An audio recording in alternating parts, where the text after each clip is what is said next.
Elle tient le document à deux mains. Ses doigts tremblent. Céline Maréchal, 41 ans, PDG du groupe Orion Capital, n'a jamais tremblé de sa vie. Pas quand elle a licencié 32 personnes en une seule réunion. Pas quand elle a signé la vente de l'usine de Roubaix sans se lever de son fauteuil en cuir noir. Pas même le soir où elle a regardé son père partir en ambulance sans verser une larme devant les infirmiers. Mais là, dans son bureau du 8e arrondissement de Paris, avec la lumière de janvier filtrant à travers les hautes fenêtres sur le boulevard Haussmann, Céline Maréchal tremble. En face d'elle, dos tourné, les épaules larges sous une veste de travail bleu marine, se tient Bertrand Loiseau, 47 ans, concierge de l'immeuble depuis 11 ans. L'homme qu'elle a convoqué ce matin pour lui remettre sa lettre de licenciement. L'homme dont le nom vient d'apparaître sur le testament de son père. Certaines dettes ne se paient pas en argent. Elle ne comprend pas encore ce que cela signifie. Mais dans 3 minutes, quand Bertrand se retournera, tout ce qu'elle croyait savoir sur sa propre famille s'effondrera. Bertrand Loiseau est arrivé au travail à 6 heures du matin, comme chaque jour depuis 11 ans. Il avait garé son vélo devant le 14, boulevard des Batignolles, sorti ses clés, salué le chat roux du gardien de nuit et commencé sa tournée habituelle, vider les poubelles, nettoyer les couloirs, vérifier les boîtes aux lettres. Il connaissait chaque fissure de cet immeuble haussmannien comme il connaissait les lignes de sa propre paume. Certaines dettes ne se paient pas en argent. Son fils Théo, 16 ans, lui avait envoyé un message à 7h moins le quart. « T'oublies pas la réunion du lycée ce soir, papa. » Bertrand avait souri en lisant ça. Théo avait ce talent rare de lui rappeler qu'il existait en dehors du travail. Depuis que sa femme Martine était partie, 4 ans maintenant, une autre ville, une autre vie. C'était Théo et lui, dans leur appartement du 18e, avec les radiateurs qui claquèrent la nuit et la vue sur les toits de Montmartre, que Bertrand s'était appris à trouver belle. Il n'avait rien d'extraordinaire. Bertrand Loiseau. C'est ce que les gens décidaient quand ils le regardaient. Un homme ordinaire, avec des mains de travailleur, et un sourire qu'il sortait rarement. Mais il était ponctuel, discret. Et depuis 11 ans, jamais une absence non justifiée. Les locataires de l'immeuble l'appréciaient. Madame Ferreira, au 3e, lui laissait des flancs à la vanille sur le palier à Noël. Le jeune couple du 5e l'avait invité à leur pendaison de crémaillère. Céline Maréchal, elle, l'avait regardé exactement 2 fois en 11 ans. La première, le jour de son installation, quand il lui avait porté ses cartons sans qu'elle lui adresse un mot de remerciement. La deuxième, ce matin. Si vous avez déjà ressenti que certaines personnes ne vous voient pas vraiment, que vous êtes invisible aux yeux de ceux qui ont le pouvoir, abonnez-vous à cette chaîne, parce que les histoires que nous racontons ici sont pour vous. Le message de convocation était arrivé la veille, transmis par la secrétaire de direction.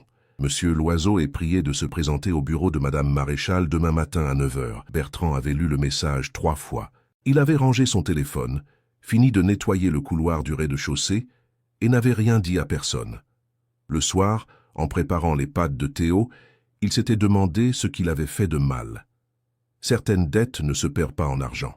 Il n'avait rien fait de mal, il le savait. Mais depuis quand est-ce que ça changeait quelque chose? Le bureau de Céline Maréchal donnait sur les toits de Paris. Elle n'avait jamais eu le temps de les regarder. Sa journée commençait à 7h30, se terminait rarement avant 21h, et entre les deux, il y avait des appels, des tableaux, des décisions. Elle aimait ça. L'efficacité pure, le pouvoir des chiffres, la clarté des bilans. Les sentiments étaient une variable qu'elle avait appris très tôt à exclure de ses équations. Son père Henri lui avait transmis cette façon d'être. Les émotions, Céline, c'est pour les gens qui ont le luxe de se les payer. Henri Maréchal était mort 6 semaines plus tôt, d'une crise cardiaque, seul dans sa maison de Versailles. Céline avait organisé les funérailles avec la même efficacité qu'elle organisait ses réunions de direction. Fleurs, cercueils, discours, buffet. Elle avait serré des mains, accepté des condoléances et était rentrée chez elle à 19h pour relire les comptes du 3e trimestre. Elle n'avait pas pleuré. Elle pensait ne pas en avoir besoin. Jusqu'à ce matin, Bertrand avait frappé à la porte exactement à 9h. Il portait sa veste de travail propre. Ses mains sentaient le savon de Marseille. Il s'était assis en face d'elle sans qu'elle l'y invite, parce que personne ne lui avait proposé de chaise. Céline avait posé l'enveloppe sur le bureau. « Monsieur Loiseau, le groupe Orion Capital procède à une restructuration des services de maintenance de l'ensemble de ses immeubles. Votre poste est supprimé à compter du 1er mars. Vous trouverez dans cette enveloppe les détails de votre indemnité. » Bertrand avait regardé l'enveloppe. Puis il avait levé les yeux vers elle. C'est tout? C'est tout. 11 ans. Je sais. Les indemnités sont calculées en conséquence. Je ne parle pas de l'argent. Il y avait eu un silence. Dehors, un pigeon s'était posé sur le rebord de la fenêtre. Céline avait pensé à lui dire de signer les papiers et de partir. Elle avait ouvert la bouche. C'est à ce moment précis que son assistante avait frappé à la porte. « Madame Maréchal, excusez-moi. Le notaire de votre père a envoyé un document urgent par coursier. Il dit que vous devez en prendre connaissance aujourd'hui. » L'assistante avait posé l'enveloppe blanche sur le bureau et était ressortie. Céline avait regardé l'enveloppe. Elle l'avait ouverte machinalement parce que les documents s'ouvraient, parce que c'était son réflexe. Et son nom était là, le nom de Bertrand Loiseau. Dans le testament de son père. Certaines dettes ne se paient pas en argent. Ses mains tremblaient, elle l'a déjà dit. Mais là, le tremblement venait de quelque chose qu'elle ne savait pas encore nommer. Monsieur Loiseau. Sa voix avait changé. Elle l'entendait elle-même. « Vous connaissez mon père ?» Bertrand ne s'était pas retourné immédiatement. Il regardait par la fenêtre, les toits de Paris que lui aussi voyait pour la première fois depuis cette hauteur. Puis il s'était retourné lentement, et Céline avait vu quelque chose dans ses yeux qu'elle ne savait pas lire. Pas de la fierté, pas de la colère, quelque chose de plus vieux que tout ça. Bonjour, si ce contenu te plaît, abonne-toi à la chaîne et laisse un like. Merci. Henri Maréchal était mon voisin de palier à Belleville. J'avais 22 ans. Lui en avait 45. Elle avait baissé les yeux vers le document. Je lègue à Bertrand Loiseau, en reconnaissance d'une dette que l'argent ne peut pas solder, la part restante de l'appartement du 7, rue Ramponneau, Paris 20e. Il vous a laissé un appartement, apparemment. Pourquoi? Si cette histoire vous touche, appuyez sur le bouton « J'aime ». Vous ne savez pas combien ça compte pour nous.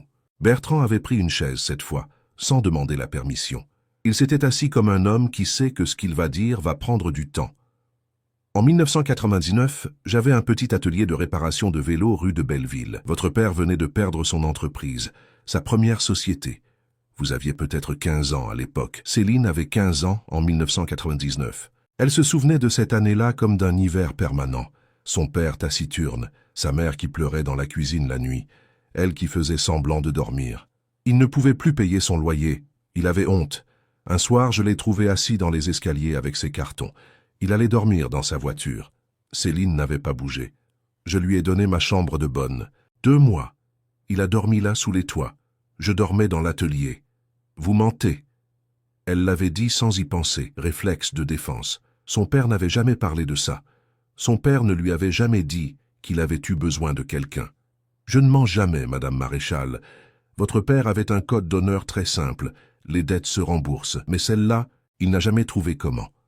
Certaines dettes ne se perdent pas en argent. La phrase du testament. La phrase que son père lui avait peut-être dite un jour sans qu'elle l'écoute vraiment. Céline avait posé le document sur le bureau. Elle avait regardé l'enveloppe de licenciement, toujours là, entre eux deux. Quand est-ce que vous l'avez revue? Après 1999? Jamais. Jusqu'à ce que je commence à travailler ici il y a 11 ans. Je ne savais même pas que cet immeuble lui appartenait. Je l'ai reconnu dans l'entrée un matin. Il m'a regardé, il n'a rien dit. Moi non plus. Et vous avez continué à travailler ici. J'avais un fils à nourrir. Certaines dettes ne se paient pas en argent. Céline avait demandé à Bertrand de partir, pas brutalement. Elle avait juste dit « J'ai besoin de relire ce document ». Et il était sorti sans ajouter un mot, avec une dignité tranquille qui l'avait irrité précisément parce qu'elle lui rappelait quelqu'un, son père. Elle était restée seule dans son bureau jusqu'à midi. Elle n'avait pris aucun appel. Son assistante avait frappé 2 fois à la porte et avait renoncé la 3e. Céline avait relu le testament, puis relu encore. Et pour la première fois depuis 6 semaines, elle avait pleuré. Pas pour son père, ou pas seulement. Elle pleurait parce qu'elle venait de comprendre que cet homme invisible qu'elle allait licencier ce matin sans lever les yeux, avait sauvé son père avant qu'il devienne le père qu'elle admirait, avant l'entreprise reconstruite, avant Versailles, avant les dîners en costume, avant elle en quelque sorte. Et pendant 11 ans, il avait nettoyé ses couloirs sans rien réclamer. Certaines dettes ne se peinent pas en argent. Elle l'avait rappelé en fin d'après-midi. Il était dans la cour en train de réparer une goulotte d'évacuation. Le licenciement est annulé. Il s'était redressé. Ce n'est pas pour ça que vous m'avez rappelé. Elle avait hésité. Dehors, la lumière de janvier commençait à baisser sur les toits, cette lumière grise et dorée à la fois, propre à Paris en hiver, qu'on ne voit vraiment que quand on prend la peine de lever les yeux. Non, ce n'est pas pour ça. Qu'est-ce que vous voulez savoir? Tout. Je veux savoir tout ce qu'il ne m'a jamais dit. Il y avait eu un long silence. Dans la cour pavée, le chat roux du gardien s'était faufilé entre les poubelles. Bertrand avait rangé son outil lentement. Il parlait de vous, vous savez, les soirs où il passait dans l'entrée. Il disait toujours « Ma fille va très bien ». Comme si c'était la seule chose qui comptait. Céline n'avait rien répondu.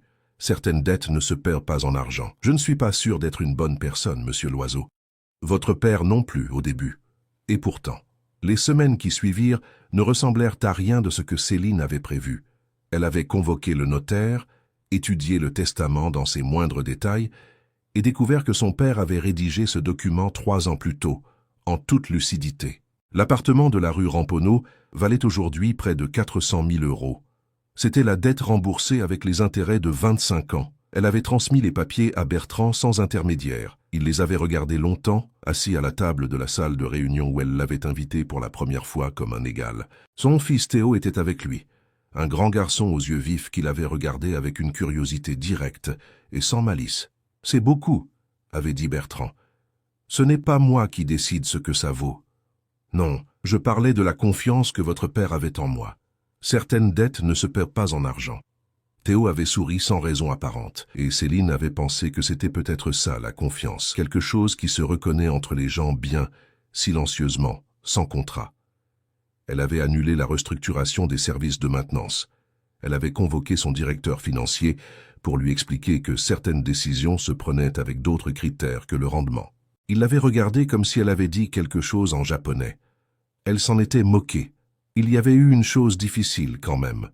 Un soir de février, alors qu'il buvait un café dans son bureau, une habitude nouvelle, étrange et confortable à la fois, Bertrand lui avait demandé « Pourquoi vous ne lui avez pas parlé davantage ?» vers la fin. Elle avait pris le temps de répondre honnêtement. « Parce qu'il m'avait appris que montrer ses besoins, c'était une faiblesse, et je lui avais trop bien obéi. Il avait tort sur ça, je sais. Il avait tort sur beaucoup de choses, mais il avait raison sur vous, 3 ans plus tard. » Céline Maréchal traversait la cour du 14, boulevard des Batignolles un matin de printemps, café en main, son téléphone rangé pour une fois dans sa poche. Bertrand n'était plus concierge de l'immeuble. Il avait utilisé l'appartement hérité comme garantie pour ouvrir un petit atelier de réparation de vélos électriques dans le 20e arrondissement, rue de la Mare. Le cercle s'était refermé de la façon la plus simple du monde. Théo faisait des études de droit à Paris 2. Il voulait travailler dans le domaine social, avait-il dit à sa dernière visite, avec cet air sérieux des jeunes qui ont vu leur père travailler dur sans jamais se plaindre. Céline avait changé, elle aussi. Pas de façon spectaculaire. Elle dirigeait toujours Orion Capital. Elle prenait encore des décisions difficiles, mais quelque chose dans sa manière d'entrer dans une pièce avait changé. Elle regardait les gens qui y travaillaient. Elle avait pris l'habitude de passer devant l'atelier de Bertrand le jeudi matin sur le chemin d'une réunion dans le 20e. Elle ne s'arrêtait pas toujours. Parfois juste un signe de la main derrière la vitre.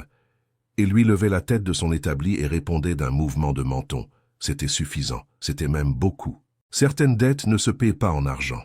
Il y a des personnes que la vie place sur notre chemin, non pas pour nous sauver, mais pour nous rappeler qui nous aurions pu être si quelqu'un avait été là au bon moment. Son père avait eu cette chance, elle aussi à sa façon. La différence, c'est qu'elle avait décidé de ne pas l'oublier. Si cette histoire vous a touché, laissez un commentaire en dessous. Dites-nous si vous avez déjà été invisible aux yeux de quelqu'un qui comptait. Votre témoignage compte plus que vous ne le croyez. Et si vous voulez soutenir cette chaîne, le bouton Super Thanks est juste là. Chaque geste nous permet de continuer à raconter ces histoires pour vous. Certaines dettes ne se paient pas en argent. Mais certaines histoires, elles,